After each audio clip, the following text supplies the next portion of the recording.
بسم الله والحمد لله والصلاة والسلام على رسول الله وعلى آله واصحابه اجمعین. لومړی ټولو هغه څخه د زړه له تله مننه کوم چې تر دې دمه زموږ سره زموږ چینل سبسکرایب کړی دی. که تر دې دمه تاسو زموږ چینل نوی سبسکرایب کړئ نو مهرباني وکړئ په سبسکرایب بټن باندې کلیک کړئ او ورپسې د بل آیکون کلیک کړئ تر څو تاسو د نوي ویډیوګانو د پورته کولو څخه باخبره اوسئ.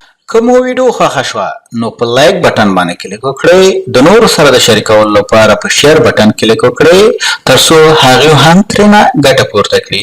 تاسو کولی شئ چې دغه ویډیو په واتساپ، فیسبوک، ټویټر، ایمیل او داسې نور اپس کې د خپل ملګرو سره شریک کړئ. د لینک کاپي کولو لپاره کاپي باندې کلیک وکړئ. خپل وړاندیزونه، نظرونه او پوښتنې حتما زموږ سره د کمنټ په برخه کې شریک کړئ تر څو دا پروګرام لا پسې ښه شي. په دې چینل کې تاسو په خپله ژبه خپل تعلیمي بېلابېل مهارتونه پورته کولی شئ. د انګلیش الفابet یا د انګلیسي ژبې د الفبا توري A اپل بي بال سي کټ. راځو په انګلیسي کې د الفبا توري څو الفبا توري لري انګلیسي. د انګلیسي د الفبا توري شپږ دي ټول. دا چې دي کاپیټل لیټر یا په غټو حروفو دي دا لیکل شوي دي، دا ټول شپږ لیټرې دي. دلته په پاس په انګلیسي تلفظ لیکل شوی، لاندې په پښتو باندې ورته لیکل شوی چې مثال په دې شکل سره آواز ورکوي، دا حرف توری سره هم آواز ورکوي یا ویل کیږي، یا دا توري په کوم شکل سره ویل کیږي. راځو د لومړي تور نه پیل کوو.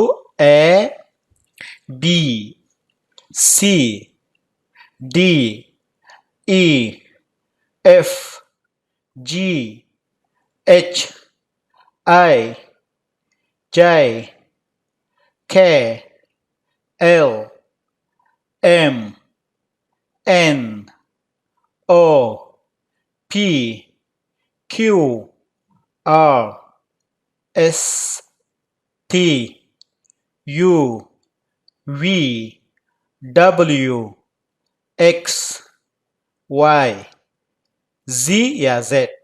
مثال ته چې دا شپږ توري د الفبا توري چې دا په غټو حروفو یعنې په غټو حروفو باندې په دې شکل سره لیکل کېږي. اوس راځو ګورو چې مثال د دې هغه د وړو حروفو فارم څنګه دی، یعنې سمال لیټر.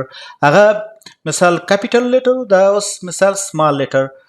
راځو ګورو چې مثال د دې هغه واړه توري په څنګه شکل لیکل کېږي. لکه A ته وګورئ، A B C D E F G H I J K L M N O P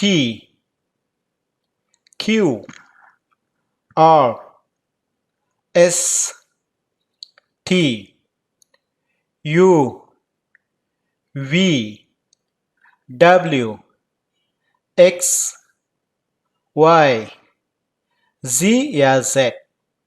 نو دا د انګلیسي د الفبا واړه توري یعنې سمال لیټرز.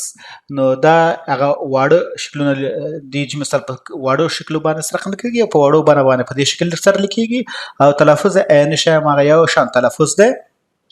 اوس راځو واول لیټرز. په دې شپږو انګلیسي لیټرو کې واول یا آواز لرونکي توري کم یو دي. اوس راځو چې آواز لرونکي کوم دي. A مثال دا آواز لرونکی دی، E I O U. دا پنځه چې دي دا آواز لرونکي توري دي. نو یوویشت چې دي هغه کانسوننټ دي. راځو وای ته. وای کله چې مثال د دې پنځو حروفو آواز ورکړي نو په هغه شکل کې واول او آواز لرونکی راځي، او که په د دې که چیرې د وای توری د دې پنځو تورو آواز ورنکړي نو بیا کانسوننټ شمیرل کېږي، یعنې بې آوازه شمیرل کېږي. نو اوس موږ ویلی شو چې په انګلیسي کې یوویشت توري چې دي بې آوازه دي او وایي چې د استثناء دی مثال کله واول دی او کله مثال که چېرته اواز د 5 تورو ورکړي په واول کې شمیرل کېږي او که چېرته د 5 تورو اواز ورنکړي نو بیا کانسوننت دی. نو موږ داسې ویل چې 5 واول دي او 21 کانسوننت دي. دا به تاسو زده کړئ یعنی 5 اواز لرونکي دي او 21 بې اوازه دي. د دې مسلسل لیکل چې څنګه تاسو لیکئ یو بل پسې مثال ا پسې څه راځي مثال ا بي راځي سی راځي په مسلسل تر زد پورې دا زده کړئ او یا زی پورې دا زده کړئ او د دې فرق هم زده کړئ چې مثال کوچني حروف په کوم قسم لیکل کېږي او لوی حروف په کوم قسم لیکل کېږي. نو دا کاپیټل او سمال لیټر باید تاسو زده کړئ او تمرین کړئ ماشټر کړئ تاسو په دې باندې ښه پوه شئ او په لیکلو کې کوم ستونزه ونه لرئ. مننه چې تر دې دمه زما سره وې. دا د انګلیسي ژبې زده کړې پروګرام وړیا دی. که مو دا ویډیو خوښوي نو لایک یې کړئ، د نورو سره یې شریکه کړئ چې ترڅو هغوی هم ترې ګټه پورته کړي. خپل وړاندیزونه او پوښتنې د دې ویډیو د کمنټس په برخه کې زموږ سره شریکه کړئ ترڅو دا پروګرام لا پسې ښه شي.